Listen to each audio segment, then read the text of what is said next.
last time. In particular, that last instance resulted in Aruuu being given an incorrect address that took her to a completely different side of LA. And when Aruuu called her friends asking for them to come get her, Yaki was allegedly calling Aruuu passive-aggressive for being scared that she was completely stranded alone in LA in the middle of the night. Excuse me? Who wouldn't be worried in a situation like that? This woman is completely psychotic. A real horror. My god. Learning more and more about the Yakirisu rabbit hole details is one of the worst nightmares of having a roommate. And one of the worst nightmares of having a so-called friend.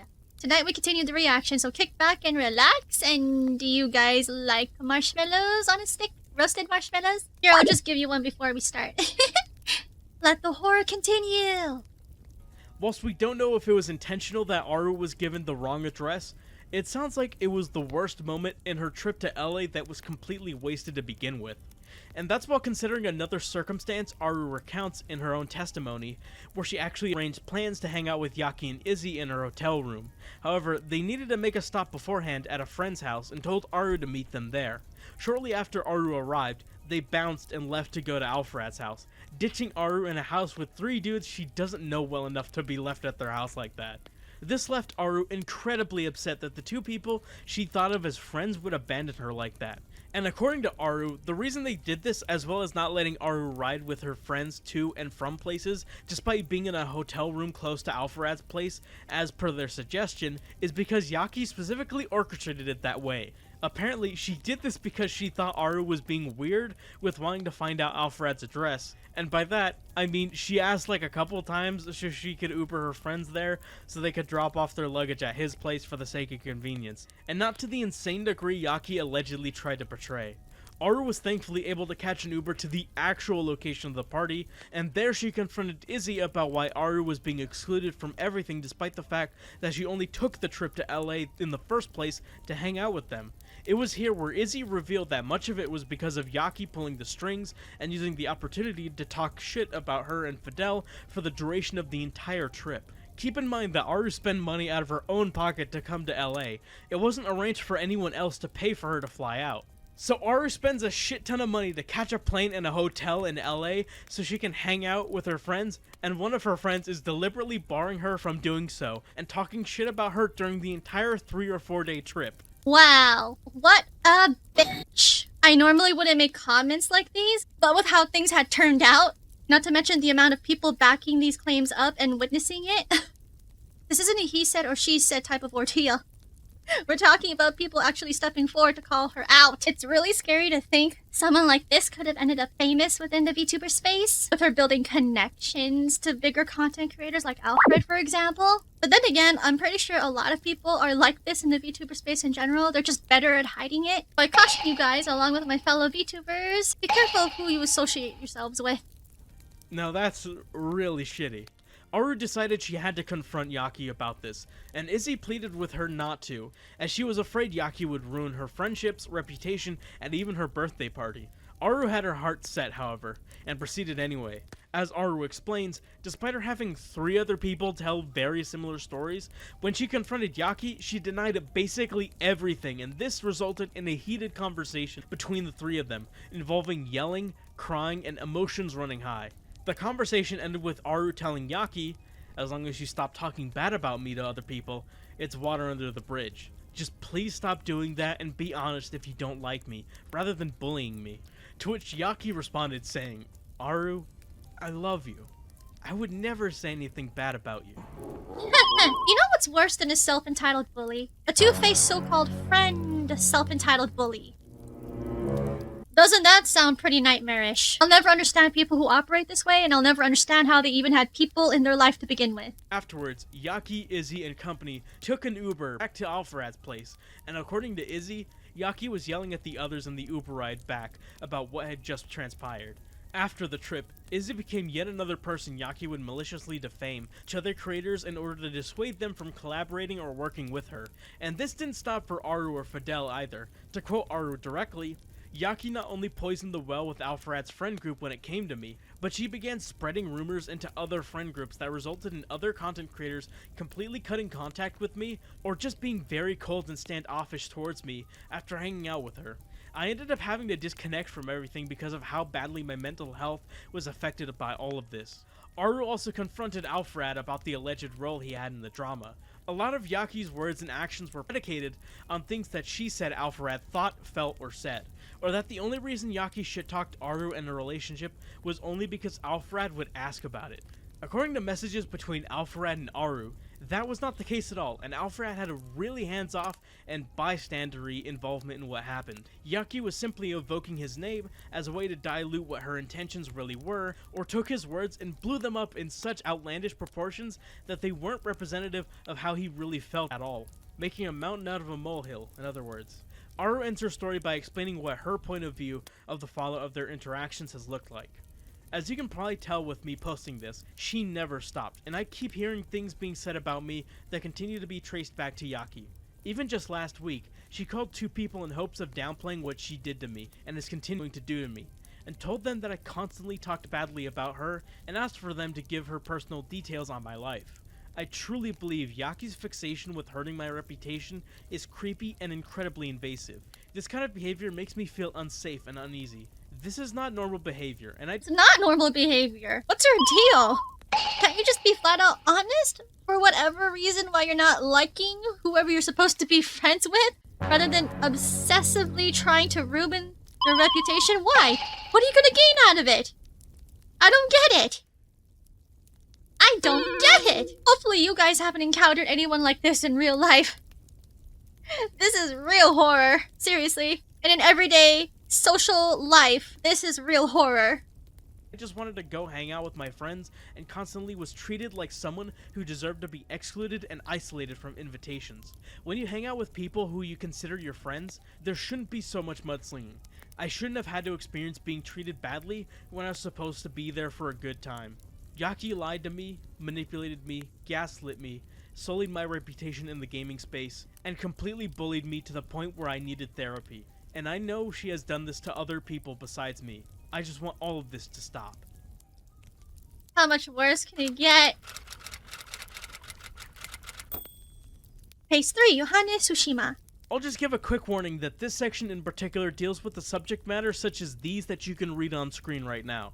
If you would rather not hear about them, just skip to the next section. Go ahead and read the disclaimer. Take a pause, take your time, and if you're not comfortable, just skip ahead. Yohane Tsushima, Yohane! known simply as Hazel, is a former partner of Yaki's, with them dating from 2017 until they broke up in 2021. Additionally, they lived together starting in 2018 until sometime after they split up. During the time they lived together, a lot of what happened to Ultima was also happening to Hazel. Also similar to Ultima is how Yaki pressured her into buying the house that they lived in, along with it being the same house she would share with Ruby and Ultima later on. On top of that, Hazel was also the only one with a job, so she basically shouldered most of the financial responsibility in the relationship, while also being a full-time college student at the same time. According to Hazel, as Yaki became more and more popular on Twitter and Twitch, she would become more and more aggressive towards Hazel, berating her over the smallest mistakes, tell her that everything she did was shit, and blaming anything that went wrong on her. She felt like more of a house cleaner rather than an actual significant other. It was around this time that their dog Pinto had been attacked by one of the other dogs, an event which became the last straw and broke up their relationship. Soon after, Yaki got with Ruby, and the abuse Hazel suffered at the home worsened even more, escalating to her being locked out of the house. Yaki physically assaulting her and strong-arming her to pay for even more things, with her manipulating Hazel into staying by telling them that their parents wouldn't take them in due to their gender/sexuality. Due to how bad the abuse got, Hazel attempted to take their own life in May of 2021 by ingesting sodium nitrate. They were admitted to the hospital and thankfully survived the attempt, but fearing what Yaki might do, they simply told them that they had a panic attack. Hazel soon moved out in June 11th, taking their belongings as well as their cat Gil, as Hazel had observed Yaki's abusive treatment towards the pet, describing their treatment as, quote, throwing the cat multiple times, locking him in closets multiple times, and generally confining him to a very small room, and left me to take care of him completely. Hazel's story is the most horrific that we've heard in this situation. as she experienced much of the same shit as Ultima, but to a much higher degree due to the relationship aspect, especially as that relationship became strained and broken. But don't think we're in the clear just yet. We still have a lot to get through. Oh my. How much worse can it get? Case 4, Ratbarf. Yes, you read that right. The next person to call out Yaki goes by the username Ratbarf, and has gone by similar rodent puke themed names before. For the purpose of this video, I'm just going to be calling them Jake. Jake was good friends with Yaki for about a year or two, from 2019 until 2021. Jake describes Yaki's friendship with them and others as being one where she would berate and bully her close friends, including them, although they would mostly let it slide due to apathy. It's only now did they realize this became a pattern of behavior for her. Jake explains that there were aspects of Yaki's behavior during their friendship that raised red flags in their mind, and they simply shrugged them off initially.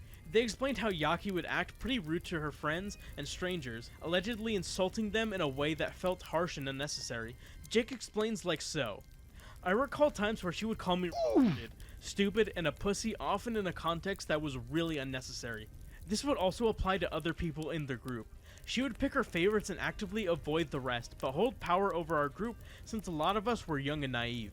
There was even one instance where she claimed one of our friends was a, quote, fat loser that no one likes and is only around cause everyone feels guilty.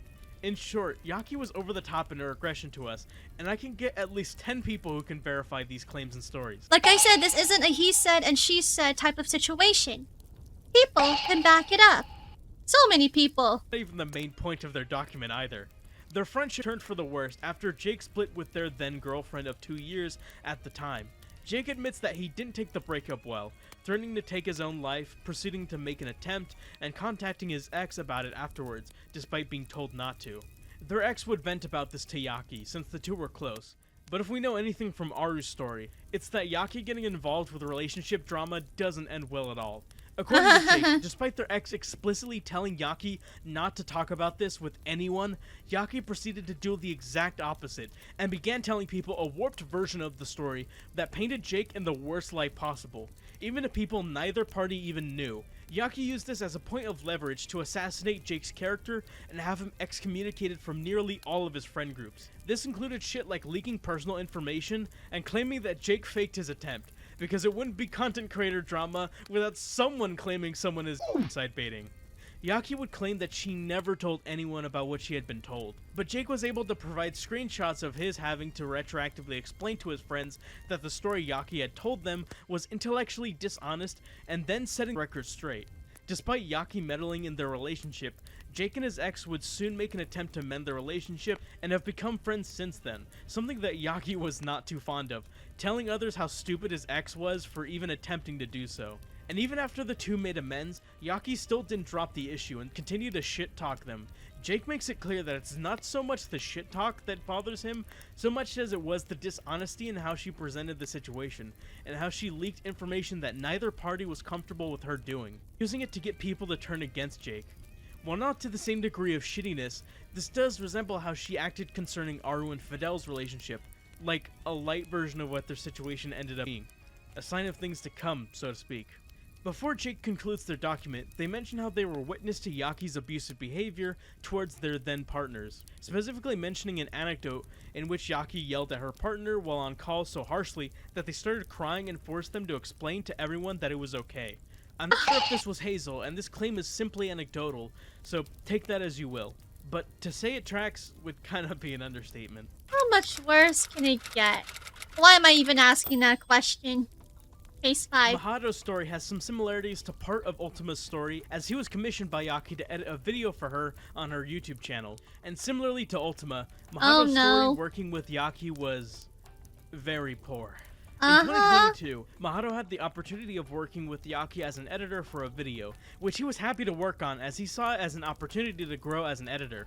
The video she commissioned him to work on was a highlight video for her Pokemon Smash or Pass stream that she did. Mahado tried to make it the best he thought it could be, but she's just kinda passive aggressive about the whole thing.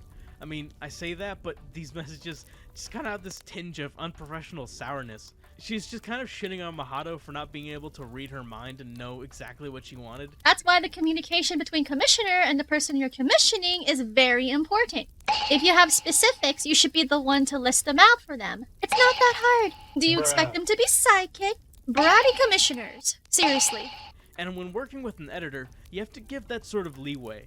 If you want a video to have a very specific, strict direction or be edited in a specific way, then you just have to edit it yourself. And when Mahado points out how editing a VOD she gave him was gonna take a while, she got all catty and acted like Mahado was trying to blame her for the video taking time to make. You wanna know how long the VOD is? 30 minutes. 1 hour. No! 2 hours! He had to edit through 2 hours of footage, and she gets mad that he's taking a bit of time to get it done. Really? Okay, I'm sitting here watching through her VOD while writing the script, and out of all the Pokemon from Gens 1 through 4, a total of 493, she said she would fuck 160 of them. What the fuck? I crunched the numbers on this. That's basically a third of all the Pokemon. 1 in 3. This bitch is on crack. Speaking of which, you want to know how much Mahado was paid for his work? I remember when I did my Smasher Pass for the Pokemon generations. I believe 90% of them were undoable for me. But to have that much? I wonder what those reasons were. Honestly, I'll give her the benefit of the doubt. Usually people can get pretty creative with this stuff. Back when everyone was doing it, people can get pretty creative. It's sort of like when somebody said that Venusaur was Big Daddy. That's what I mean? You want to know how much he was paid for editing an entire 2 hours of footage into just 21 minutes? $60. That is seriously underpaid. It deserved that jump scare. That's it. $60 for all of that work. Or at least, that's what I would say if he didn't refund her half of the money for not being able to apply the changes that she requested and just to get her off his back. And if that wasn't enough, Yaki proceeded to shit-talk Mahado and his work behind his back. And I know this because if you read intently in the DMs that she leaked between her and Ultima, she literally tells Ultima that his work was, quote, horribly shitty. And in Mahado's document, he states that she's close friends with people that he talks to regularly. So there's a high likelihood that Ultima wasn't the only person she shit-talked Mahado to. In my opinion, Mahado went above the call of duty in trying to offer her some grade A customer service, and even after bending over backwards to meet her demands, she just throws that shit in his face. It's just shitty, pure and simple.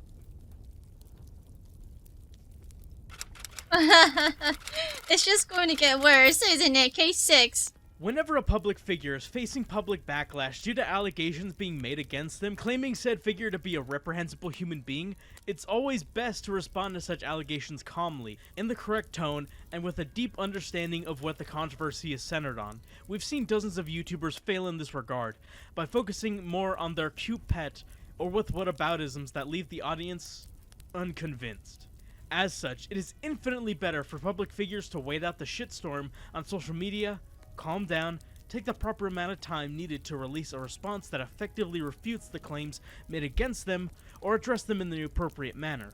One good response is infinitely better than 2 or 3 hastily thrown together ones. Whoa, the ukulele apology is right there. So you would hope that Yaki would respond in kind, seeing as this controversy had hit the Twitter trending tab, and the site was abuzz with conversation about the allegations. Hopefully she would respond in a week, maybe 5 days, at least a couple of days so she could calm down and collect her thoughts before responding, right? Her response came not even 20 hours after the initial Google Doc dropped. Yaki wasted no time getting a response out, and it ended up being right smack dab in the middle of the controversy. You can look at the time bar right now, we're not even like halfway through this bitch. And due to her hastiness in trying to douse the flames surrounding her reputation, she ended up pouring gas instead of water. The best way to summarize Yaki's response is essentially her looking at what everyone else has said and going, nuh-uh. Fuck you mean, nuh-uh. Her response could basically be summed up with her contesting Aruu's claims. Wow. By saying that things happen differently, just some he said, she said shit. That, and also just throwing in whatever Nope. she can to make Aruuu look bad in her doc. Like her claim that Aruuu only talked about connections when she was introduced to the friend group, which doesn't contribute to anything and really isn't that big of a deal in the grand scheme of things when we compare to what has been alleged Yaki has done, both to Aruuu and others, as well as just coming up with weird flimsy counterpoints, like how she tries to refute Aruu's claim that Yaki called her passive-aggressive by saying that she simply asked others if they thought so, because that's totally different. Do you guys think Yaki's being pedantic here? You see, I don't think so myself, but I'm just asking if you think so. This is completely neutral and isn't a leading question. Despite Yaki's claims being dubious to say the least, and What were do you likely guys put think? out there in an attempt to save her own ass, the riffraff had me concerned as to whose retelling of events was more truthful. After all, even if the other allegations made against Yaki have a lot of concrete evidence that solidify legitimacy, that doesn't give us a free pass to tack on things that could potentially be untrue. After all, I literally just made a video about how that can seriously fuck you over. So I wanted to make sure that I had all of my ducks in a row and to get to the bottom of this. And thankfully, with Aruu's help, I was able to do just that. I contacted Aruuu to ask her about the claims Yaki made in her document and how they conflicted with what she said, and she is able to provide some valuable clarification. Okay, at this point, I think we got a pretty good idea of who she is. If you want to finish it and listen to the video further, I will leave a link in the description box down below. But other than that, the horror story of the worst VTuber exposed yet, aka Yakirisu, is officially over. Did you guys like listening to that? Let me know in the comment section as well. And if you have any recommendations for me to react to some more horrific stuff that has happened in the VTuber space or could have happened, feel free to leave it in the comment section down below as well. This is my Threescoopes, and I'll be seeing you guys in the next video. Happy spooky month, my hungries. Bye-bye!